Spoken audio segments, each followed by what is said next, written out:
Dean Village es un antiguo pueblito que está situado inmediatamente al noroeste del centro de la ciudad de Edimburgo. Es uno de los pueblos más antiguos que se encuentran alrededor de lo que era el burgo real original de la ciudad.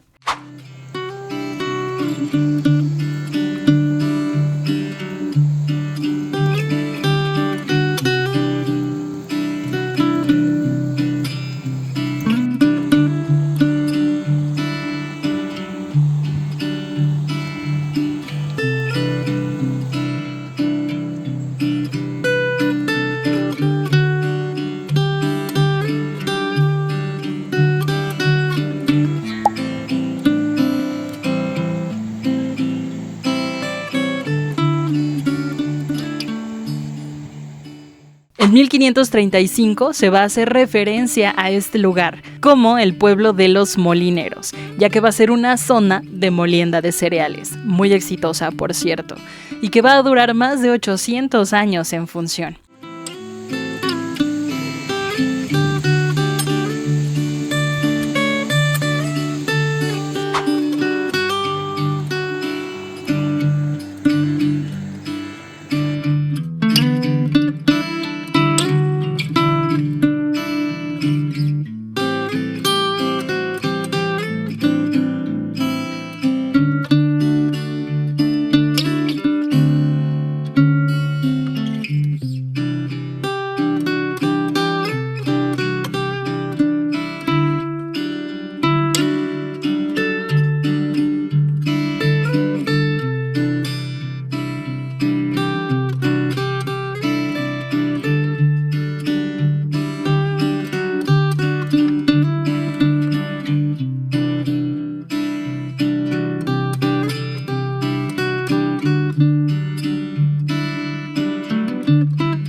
Para 1585 se va a utilizar Water of Leith como nombre del pueblo, porque va a ser el río Leith el principal río que corre por Edimburgo y que además sigue dando vida a este hermoso totote lugar que no te puedes perder si vienes a Edimburgo.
Al formarse la peña de basalto en la que está sentado el castillo de Edimburgo, que ya expliqué su formación en otro video, los glaciares que van a ir erosionando la peña van a dejar a su paso los jardines de los Princess Street, que antiguamente eran un lago y después se van a ir convirtiendo en pantano. Los jardines se van a ir creando en la década de 1820 tras este largo proceso de desecación del lago y además como consecuencia de la construcción de la ciudad nueva que va a empezar ya para la década de 1760. Es un sitio precioso y las vistas del castillo desde aquí son simplemente espectaculares.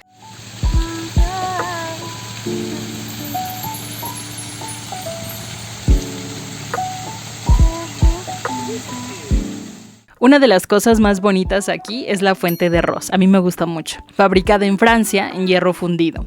El diseño de la fuente refleja este elaborado toque, ¿no?, de mitología clásica. En la parte superior vamos a ver a una mujer que sostiene un centro como símbolo de las artes visuales y está rodeada de otras 4 figuras femeninas que van a representar la ciencia, el arte, la poesía y la industria, respectivamente. Más abajito vemos sirenas, vemos morsas que añaden estos elementos marinos y además vemos las grandes cabezas de un león que vierten agua en las pilas inferiores.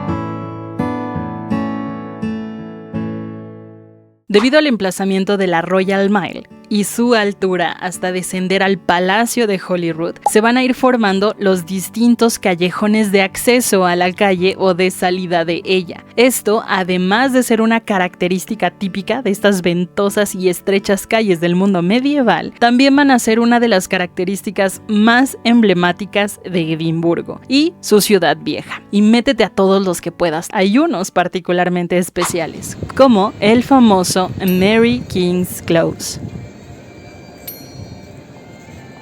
Es un importante callejón comercial del siglo XVII. Hoy día se encuentra tapiado por el actual ayuntamiento de la ciudad. Mary King's Close va a quedar sepultado junto con otros callejones y a esta red se le va a conocer como la ciudad subterránea. Es particularmente objeto de leyendas fantasmales derivado, en gran medida, de la peste que va a azotar a Edimburgo en 1644. Y a diferencia de lo que incluso los guías te podrían comentar, a ver, aquí no se encerraba a la gente con peste para morir. Aunque queramos creer eso, la realidad es que había organización cuando una plaga así se desataba. Aunque sí, hay registro de varias personas que vivían en la zona y que murieron por la peste. Este callejón ha tenido muchos nombres. Actualmente se llama así por Mary King. Mary King fue una burguesa comerciante que vivió en el callejón en el siglo XVII. Una cosa interesante sobre la vida de Mary es que después de la muerte de su marido, Mary va a heredar un título muy particular que le permitía tener asiento en el Consejo de Edimburgo y además derecho al voto. Esto era algo muy adelantado a su tiempo, ya que como sabemos los derechos igualitarios o empezar a que eso fuera igualitario entre hombre y mujer no llegaron hasta 1928 en Escocia. Finalmente, Mary King va a morir un año antes de que la plaga de la peste llegara a Edimburgo, así que no le tocó a Mary, pero dicen por ahí que también su espíritu anda rondando por este callejón. A ver, es un sitio fascinante porque te permite ver parcialmente un espacio congelado en el tiempo. Además, como atracción turística, está escenificado en algunas partes, eso sí. Pero es un lugar que permaneció prácticamente intacto desde hace casi 4 siglos. Y esto hace posible conocer de cerca cómo vivieron y murieron quienes lo habitaron en aquellas épocas. Mira, si eres claustrofóbico, no entres. No es extremadamente agobiante, pero sí te puedes llegar a sentir algo enclaustrado.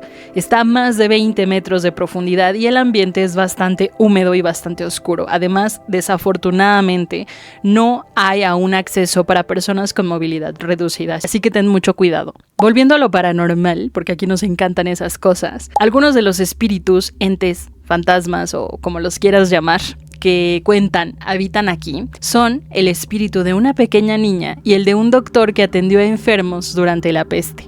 Annie es una de las habitantes más famosas y más conocidas de este callejón. Va a ser identificada por una medium japonesa llamada Aiko Gibo, que, visitando el callejón, dijo haber sentido su presencia. Según el relato de Gibo, Annie va a ser una niña huérfana cuyo espíritu deambulaba desde hace siglos por el Mary King's Close en busca de la muñeca que perdió. Incluso algunas personas que dicen haber visto a la niña describen su vestimenta. La mujer va a decidir dejar en aquel entonces una muñequita sobre un arco para que acompañase a la pequeña o al espíritu de la pequeña. Y los visitantes van a continuar con la tradición dejando desde entonces juguetes y peluches en el mismo lugar, que cada que esto se llena, porque se llena con mucha facilidad, tienen que ser retirados los juguetes, pero no se preocupen, los juguetes son donados a una asociación benéfica según lo que nos dijeron, y no creo que Annie necesite tantos juguetes, a menos de que sea una niña celosa, lo cual puede ser algo común, pero son teorías.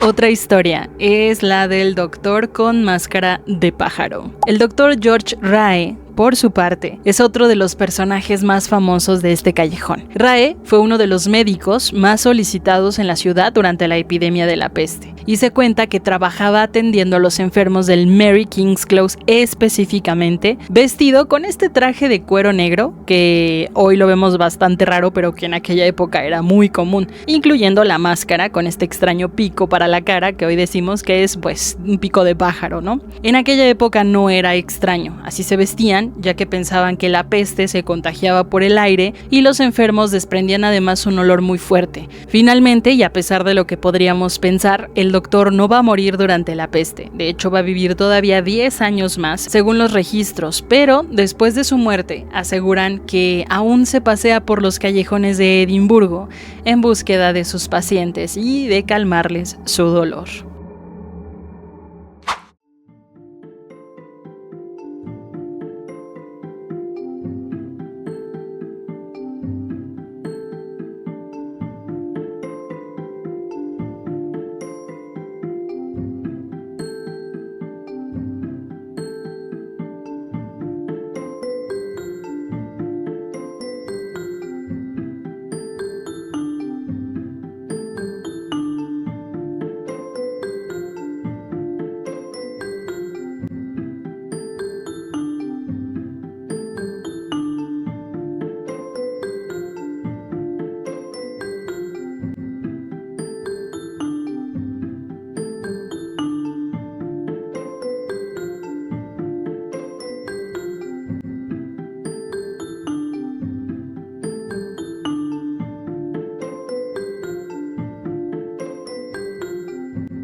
y estoy enfrente de un lugar hermoso, hermoso, hermoso, hermoso. Y me encanta. Yo creo que es una de las cosas que más me encantan de Escocia. Así como cada país tiene su animal o su mascota representativa, vamos a llamarlo, Escocia también tiene el suyo, el unicornio. Sí, pero ¿por qué? A ver, el unicornio aparece en el siglo XII y de hecho es Guillermo I quien lo introduce como animal oficial. De hecho, el antiguo escudo escocés tenía 2 unicornios a cada costado y no fue hasta que llega Jacobo VI, que es quien une las coronas de Inglaterra y de Escocia, que va a colocar un león del otro lado y del otro pues, se va a quedar el unicornio, ¿no? Que de hecho eso es algo muy interesante porque ahí es donde dicen, aquí he escuchado mucho, que realmente el punto de vista desde el lado escocés es que Inglaterra nunca propiamente conquista Escocia, porque es realmente un rey Estuardo escocés, que es Jacobo VI, quien va a unir las coronas de Inglaterra y de Escocia. Ok. ¿Quién originalmente es quien trae estos preciosos y míticos animales a esta isla? Adivinen. Los vikingos, es correcto. Los vikingos son quienes los introducen cuando empiezan a comerciar con la gente de la isla. Ahora dato, ellos ya cazaban narvales en el Ártico, que es realmente de donde viene ese curioso cuernito, que en realidad no es un cuernito, es un diente pues desarrollado, pero bueno. Ahora, lo importante es que los vikingos eran muy buenos mercadólogos, entendían muy bien esto de prometer de más para entregar de menos. ¿Por qué? Porque se traían los cuernos con una historia muy curiosa. ¿Cuál era esa historia? Ven, que esos cuernos, según los vikingos que le platicaban a los escoceses, pertenecían a un caballo que vivía en el norte, un caballo blanco, indomable y mágico.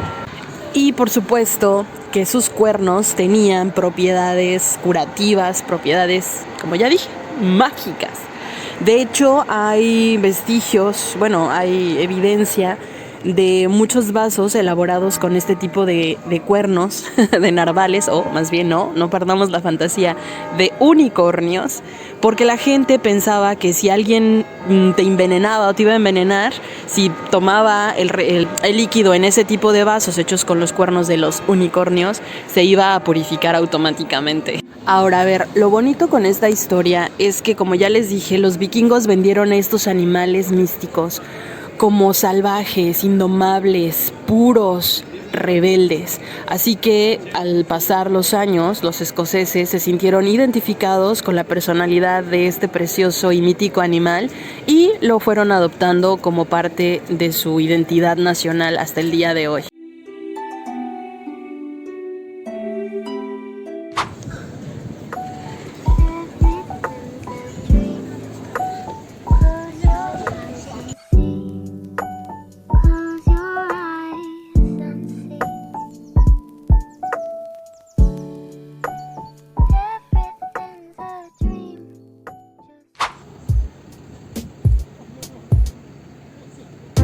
Esta es Calton Hill. Calton Hill es la sede del gobierno escocés. También nos vamos a encontrar al pie de la colina el edificio del Parlamento escocés y otros edificios destacados como el Palacio de Holyrood, al que ya los llevaré, no se me estresen. También va a ser la ubicación de varios monumentos por los cuales, de hecho, este sitio está incluido en el Patrimonio de la Humanidad de la UNESCO. Algunos de esos monumentos y edificios son, por ejemplo, el Monumento a los Mártires Políticos, el Observatorio de la Ciudad y, por supuesto, el Monumento Nacional, que pretendía ser una reproducción del Partenón. Por varias razones quedó inconcluso y se han hecho varias propuestas para renovar lo dejado en el siglo XIX. Definitivamente es la cosa más fea que tiene Edimburgo, en mi opinión. Ojo, en mi opinión. A ver, a mí me encantan las cosas feas, pero esto no tiene perdón. Aunque a la gente le encanta venir a tomarse fotos y bueno, yo qué sé, pero es feo, hombre, es feo.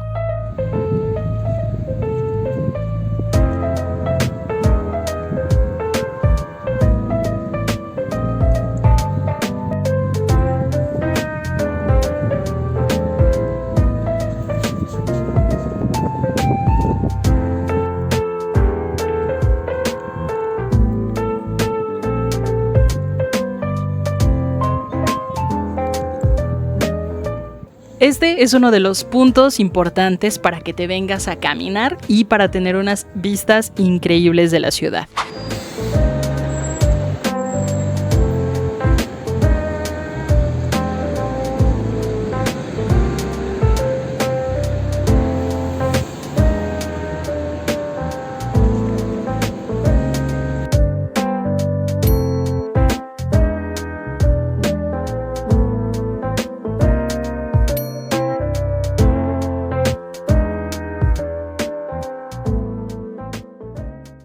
Otro de los espacios icónicos, y que va a salir en todas las fotografías de esta ciudad, es el Scott Monument. Es como su nombre lo dice, monumento, un monumento de estilo gótico, de un corte victoriano, que va a ser erigido en honor del autor escocés Sir Walter Scott. De hecho, es el segundo monumento más grande del mundo dedicado a un escritor.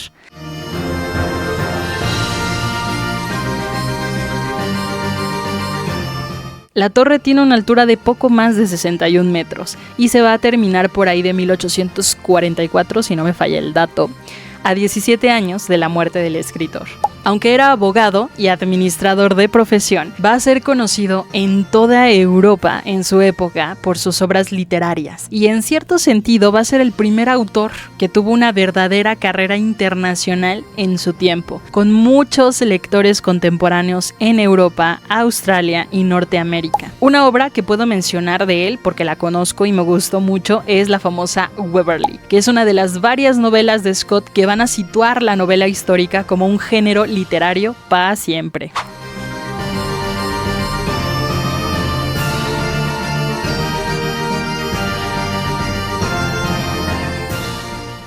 Y así va a terminar mi mañana en mi tercer y último día en Edimburgo, para terminar mi día en el palacio donde aún se pueden ver, supuestamente, las manchas de sangre de uno de los crímenes más famosos de la historia británica.